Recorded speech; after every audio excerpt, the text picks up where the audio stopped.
March 25th, 2022, Daniel Kwan and Daniel Scheinert, known collectively as the Daniels, released a movie that was filmed in only 38 days. A movie that only had a $25 million budget. A movie that was only edited by 5 people. A movie that changed my life. Everything Everywhere All at Once is a film about the multiverse that attempts and succeeds at showcasing the infinite complexity of what it means to be human. When the movie first released in March, I heard a lot of people talking about how it was the best film of the year. And I really wanted to see it, but I never really got around to it. But fast forward about 5 months on a cool August Saturday night, and I decided to watch it. And to my surprise, not only is the directing excellent, but the cinematography is visually stimulating. The acting is incredible. The fight scenes better than anything Marvel has ever come out with. And the film made me question my life. It showed me that there's so many paths in life, but I can only take one. And then what if I choose the wrong path? Am I a failure? Is there a wrong path to take in life? I mean, the fact that this movie makes you think and analyze your entire existence all while being a multiversal action film is nothing short of genius. I mean, this is how you make a movie about the multiverse. Disney? You see, there's this one scene in the movie where we're brought through Evelyn's mind and you see the entire multiverse and you see every single universe that she's in and you see all of her professions, and it's this brilliant shot where it takes you and you see her inside of every single universe and her face is in frame and you just see every single universe in the background, and it's such a great scene. The cinematography and editing in this movie is nothing short of genius, a cinematic masterpiece, if I will. And this is really how you make a multiversal film. You're in the multiverse, and it's just, I love it so much.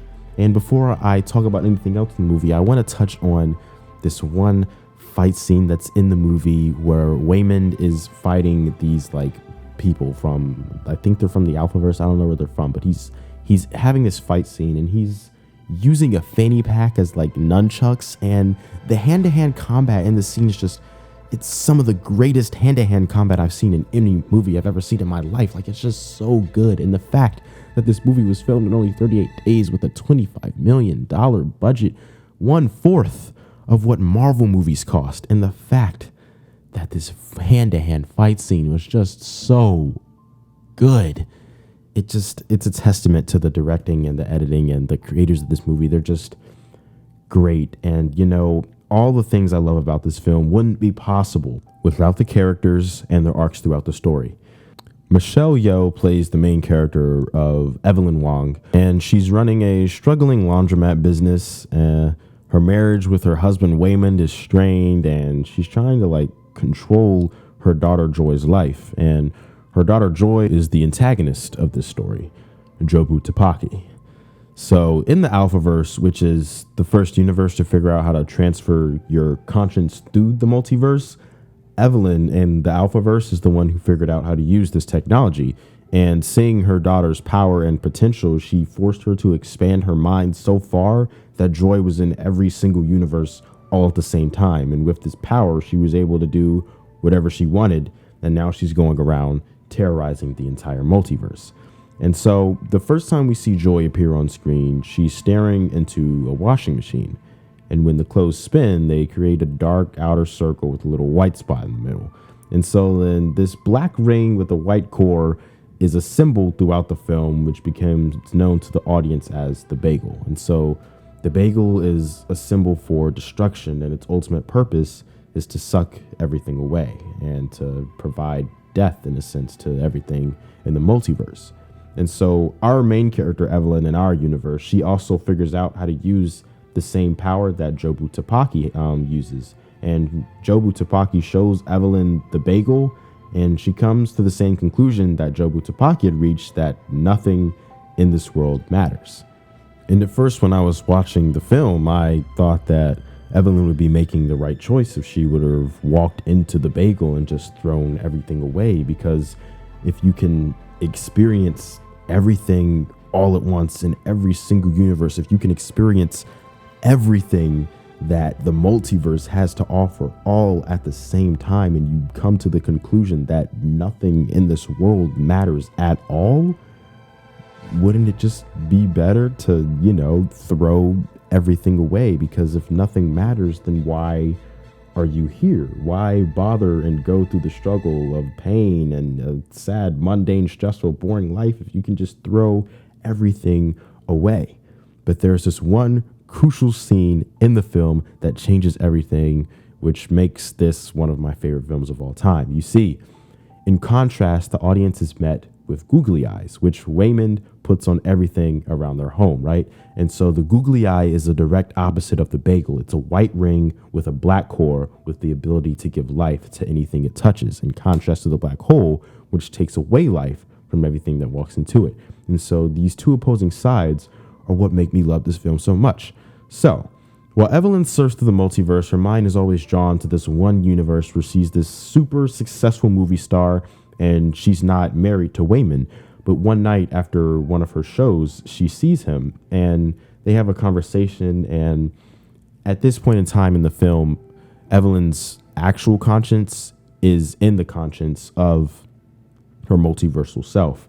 And she explains to Waymond that in her actual universe, her life sucks and she resents him and their life is horrible and all they do is run a terrible laundromat business and they do taxes all day and their life is really miserable, And then Waymond says to her that in another life, he would have loved to just sit and do laundry and taxes with her.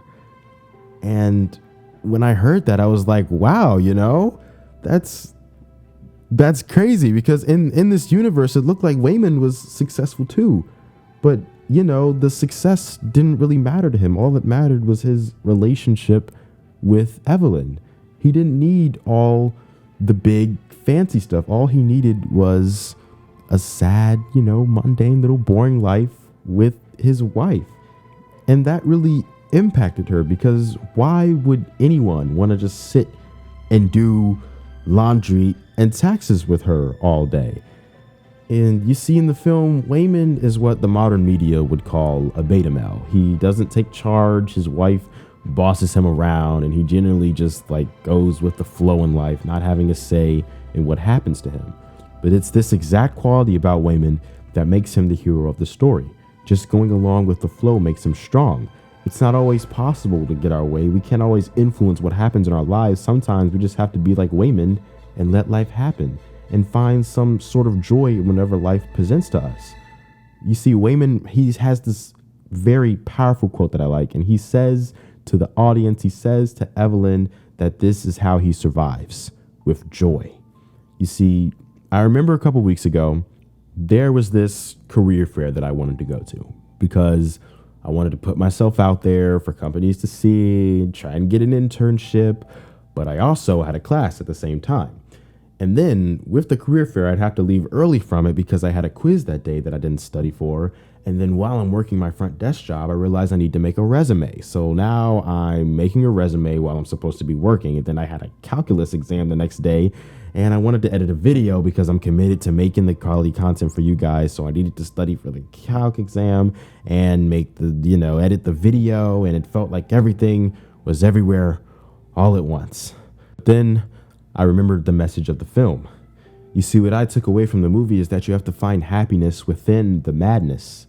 We can't get so stressed out and caught up in life's endless vacuum that we forget to take time, breathe, and find joy in the small things. You see, for me, while I was walking, stressed out, trying to get to the career fair, having to take a calc exam the next day, I had a comp sci quiz that day, I had to edit a video because I wanted to, make content for you guys. While I was stressed out, what I had to do was admire the nice weather around me. Yeah, life sucks sometimes. It sucks a lot of the time. But if you can just find one thing in life, one small little thing, a leaf, a piece of grass that makes you happy, just try to appreciate life for what it is and don't get so caught up and stressed. Just experience life for what it has to offer. Stop trying to rush through it and, you don't have control over your life. You know, that's the reality of life. We don't have control over it, and you just have to be like Waymond, go with the flow, and let life, you know, life be life, and sometimes, and you gotta let it do its thing. And so I think it's incredible that this movie was able to make me feel so many emotions. I mean, the Daniels said that their goal when making this film was to make people experience every single humanly possible emotion there is in the book. And I mean, I didn't even get into like all the stuff I loved about the film, how there is this like Ratatouille reference, but Evelyn kept calling it Raccacoonie.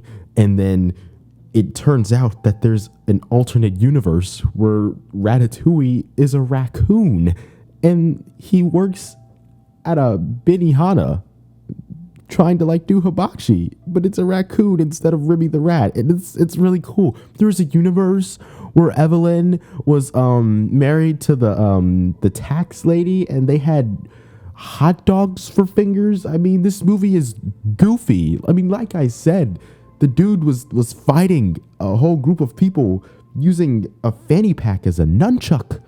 But this goofy little film, this multiversal movie made me feel all of these emotions, and it taught me a lesson. And it's so great. And I can't put it into words. I can't describe to you guys perfectly how this movie makes me feel, but it makes me feel amazing. It taught me a lesson that'll change my life forever. And if you take anything away from this video, I just want you to remember not to let life defeat you no matter how hard it gets. And when it feels like everything is everywhere all at once, just stay calm and remember that joy is a necessary means for survival. If you're still here watching the video, thank you for staying here till the end. If you are new to the channel or if you are a returning member, this video has been in the works for almost 2 months now. I've been wanting to make it for a while, but I wanted it to be like really good because this, like I said, this movie really changed like the way I perceive life, and I wanted to get something out to you guys that'll, you know, help you in life. I want to inspire people. I want to, you know, put joy in people's lives. I'm here to entertain, but I also wanted to teach a lesson. So hopefully I was able to get done what I wanted to do. You know, if you enjoyed, please leave a like on the video. It really helped. This video, I put a lot of work in. I literally wrote an essay to make the video essay like that. I have a 3-page paper that I just read off of to make the video. I put a lot of time and effort into making this. So if you would please drop a like, it would really help out the channel. And please subscribe, join my crew, join the fam, you know, come back and watch all the videos. Just please subscribe. We're trying to hit 500 subscribers by December 31st. Please subscribe. It'll really help me out, you know. Please, I would appreciate it if you subscribe to the channel. And yeah, I hope you guys got something out of this video. Like I said, new content every week. Video coming out Monday. Don't know what it's going to be at the time of this recording, but there's going to be a new video. So yeah, if you're still here, thanks for watching. Hope you have a great day, and don't forget to have some joy. All right. I love you. Have a great day. Peace out.